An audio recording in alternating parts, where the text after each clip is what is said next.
Oh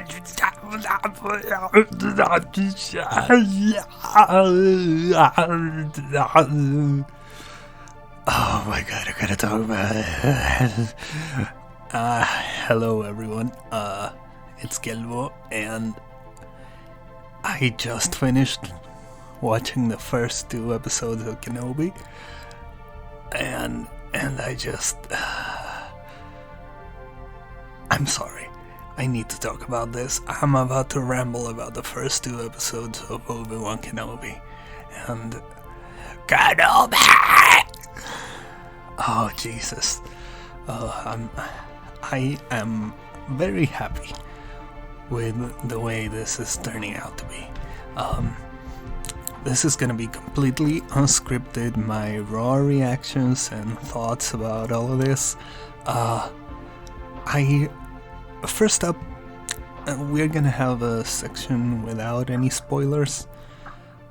Just go watch it. If you're into Star Wars, if for some reason you are listening and watching this without having watched the first 2 episodes, please just go watch it. It's pretty good. It's pretty good.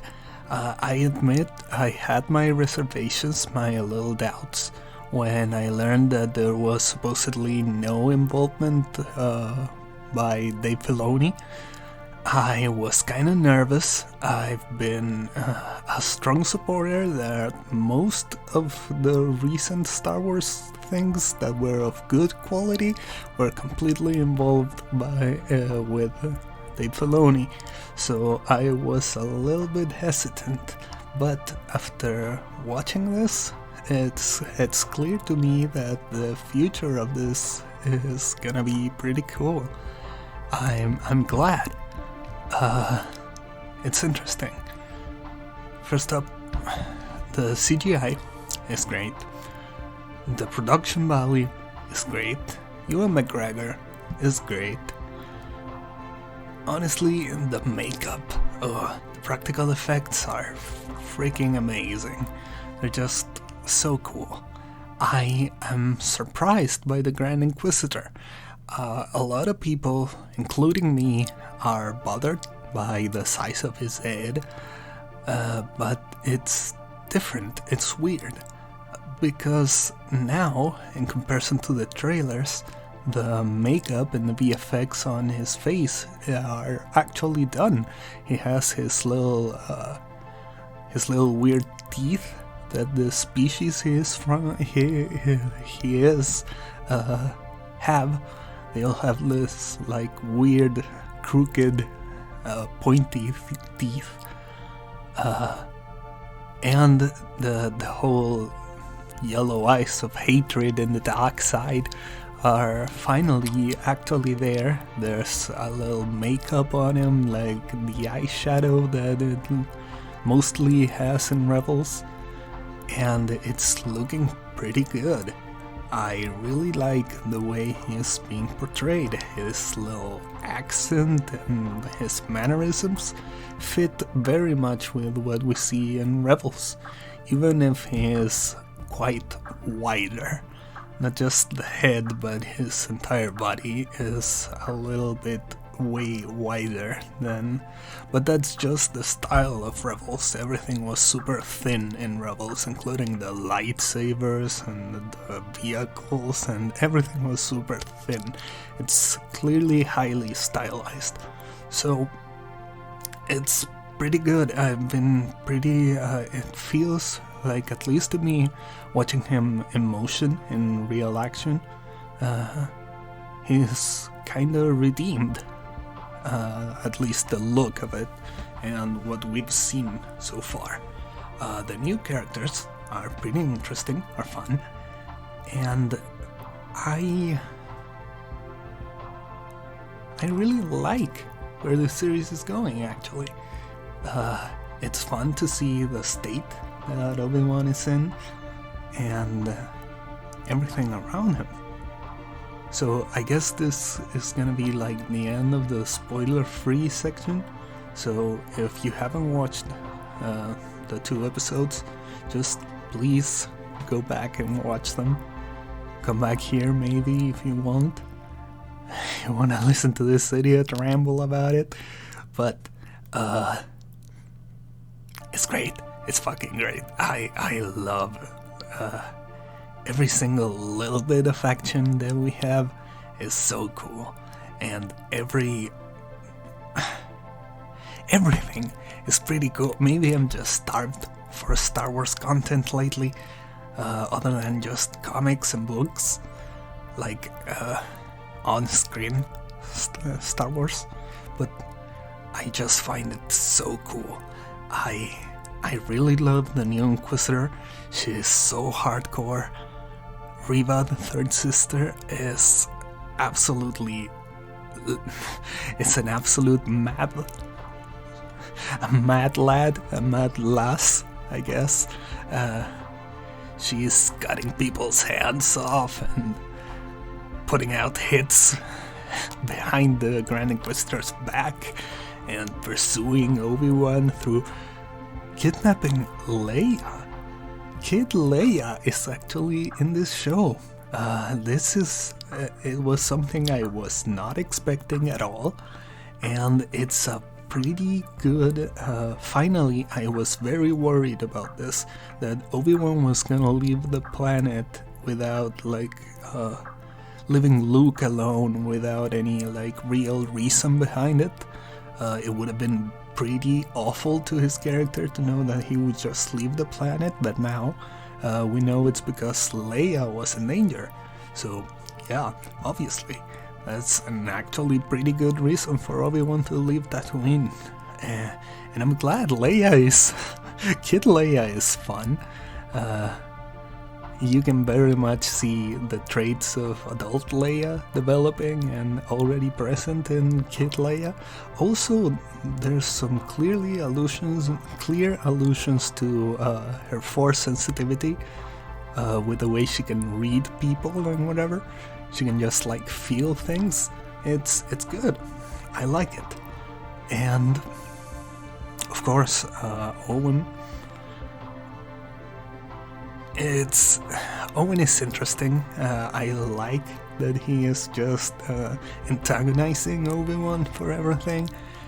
We've seen him in a couple of comics interacting with Obi-Wan, never on screen though, and it's fun to have those two actors interacting, going back and forth. Yeah, there's something really weird. This is going all over the place. It's unscripted, and as it says in the title, it's just me rambling.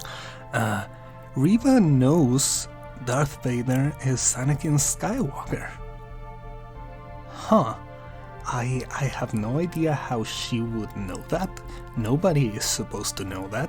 The Emperor knows it, Thrawn knows it, figures it out because he knew Anakin. Tarkin figured it out because he knew Anakin, but it's not stated, but it's implied. But this random Inquisitor that we've never seen before also knows that, and it's weird.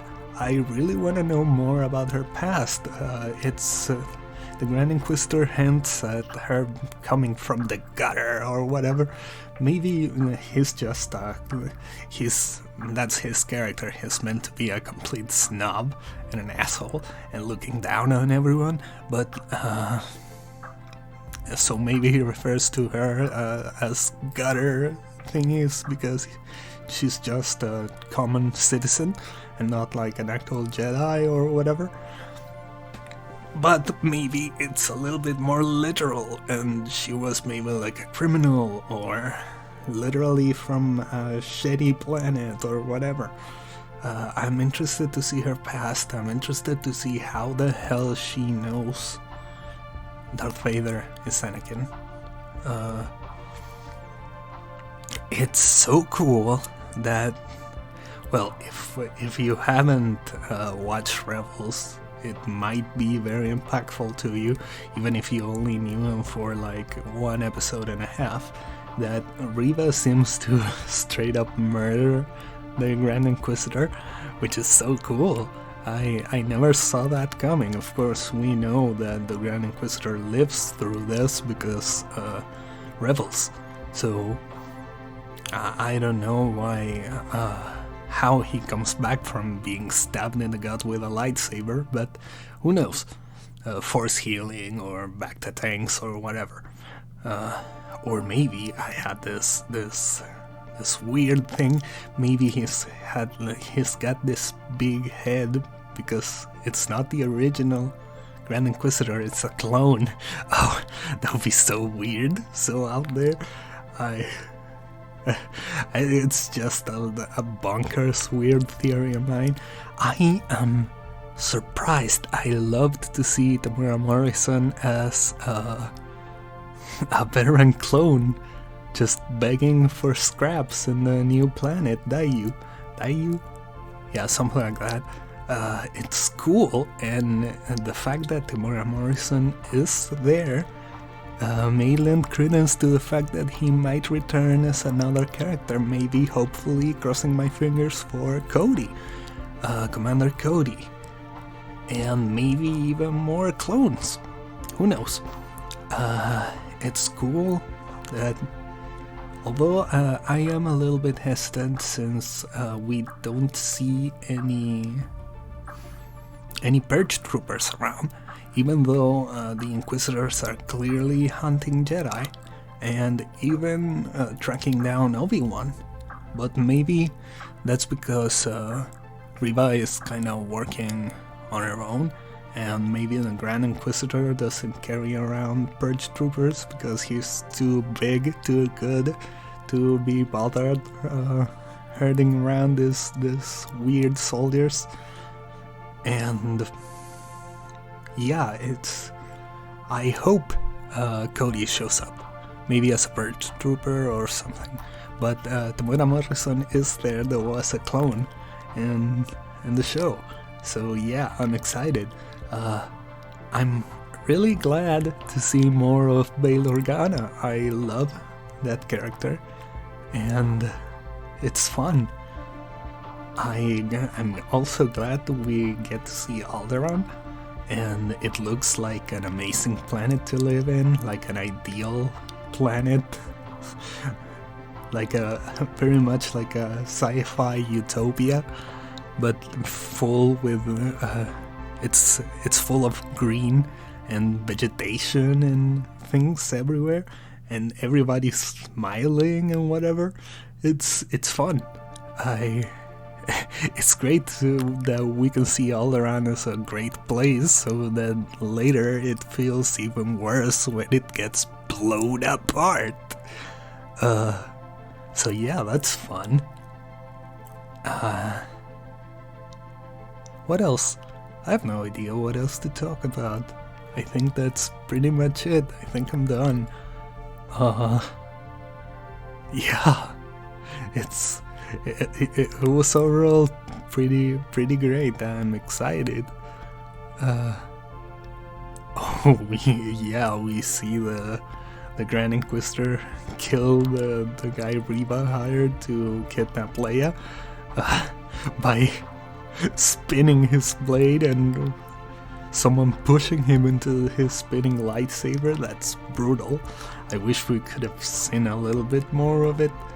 I'm glad that this whole series is embracing the prequels. No matter what anybody says, they are part of Star Wars canon, and they have some very fun and very good aspects to them. And I'm glad they're embracing it instead of shying away from them. It's cool. It's very cool. The opening scene of the first episode, revisiting Order 66 once again. I wish I get it, some people may think it's getting a little bit overused. We're seeing it over and over and over again in so many different titles, but it's such an important event in the Star Wars galaxy, in the universe, that I'm glad to see it. We should see it the ramifications of it are still present even in the sequel trilogy, if you consider that canon. I don't know. So it's one of the most important events in history. So we should see more of it, in my opinion. And it's always cool to see other angles of it. And now specifically we see a couple of younglings training under a Jedi, and out of nowhere the clones start firing on them, and it's so cool. We get to see the Jedi Temple again getting stormed by, and all with modern CGI, and I really love it. It's just I'm glad we can revisit that with more money, with Disney money in the end. After all, that is what's good about Disney having acquired it. We get a lot more production value and a lot more money and a lot more budget to see these cool things rendered out in a lot better quality. I am really surprised at the amount of new species we've seen. At least, I don't know if maybe they've shown up before in comics or books and I don't remember, or maybe they're from Legends, but I've seen during just these 2 episodes, there have been a lot of new species. And I like it. I always love to see new alien species and their weird biologies, and maybe eventually when the expanded universe and other material go into them, see what their biology is like and how they live in this universe, how they fit in, and their abilities and whatever. It's a part of the Star Wars universe that I really love, seeing like how humanoid life forms, intelligent life forms have evolved. And I'm glad that, for example, going back to the CGI, a weird part about it was when Reva was just chasing Obi-Wan in the rooftops and she was doing some weird force jump flips and whatever. They were completely unnecessary just to look cool, like she knew someone was watching, but it was cool. I don't care if it's kind of stupid. If it's cool, it's fine. So yeah, I think that's pretty much it. And overall, this series seems interestingly great. I'm glad that it turned out good. At least these 2 episodes have been pretty good. We'll see how the rest of the series turns out, but that's pretty much it. I've been Kelvo. Thanks for listening to this idiot ramble and rant about Star Wars and these new episodes of Obi-Wan Kenobi. I'll see you next time. Bye.